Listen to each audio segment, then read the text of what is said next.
अस्सलाम वालेकुम। आप देख रहे हैं PA न्यूज़ HD और मैं हूं आपके होस्ट सादिया बतूल। शामिल करते हैं आज की अहम खबरें। फवाद खान ने 2025 को तनकीद का साल करार दे दिया। फवाद खान ने बिलाखिर अपने हालिया तनाज़ात और मुसलसल होने वाली तनकीद पर खामोशी तोड़ दी। पाकिस्तानी शोबिज़ इंडस्ट्री के आलमी शोहरत याफ्ता अदाकार और गुलकार फवाद खान ने बिलाखिर अपने हालिया तनाज़ात और मुसलसल होने वाली तनकीद पर खामोशी तोड़ दी है।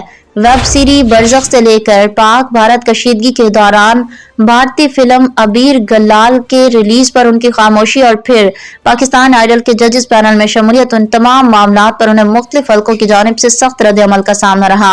हालिया इंटरव्यू में फवाद खान ने 2025 को तनकीदों का साल करार दिया और कहा कि तनकीद जरूर होनी चाहिए, मगर ऐसी जो इस्लाह की नीयत से की जाए, ना कि ऐसी के जिसमें किसी की किरदार कुशी या कीचड़ उछाला जाए।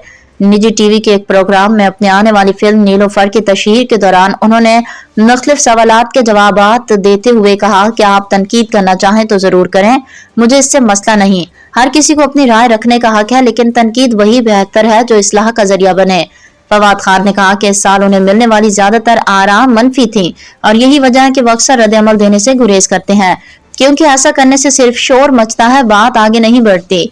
अदाकार ने लोगों से बाहिमी एहतराम और बर्दाश्त की अपील भी की और कहा कि इख्तिलाफ राय दुनिया भर में होता है, ये सिर्फ पाकिस्तान तक महदूद नहीं, लेकिन हमें एक दूसरे पर कीचड़ उछालने का सिलसिला खत्म करना चाहिए। न्यूज़ स्टूडियो से अब तक के लिए इतना ही। मजीद खबरों और अपडेट्स के लिए देखते रहिए PA न्यूज़ HD।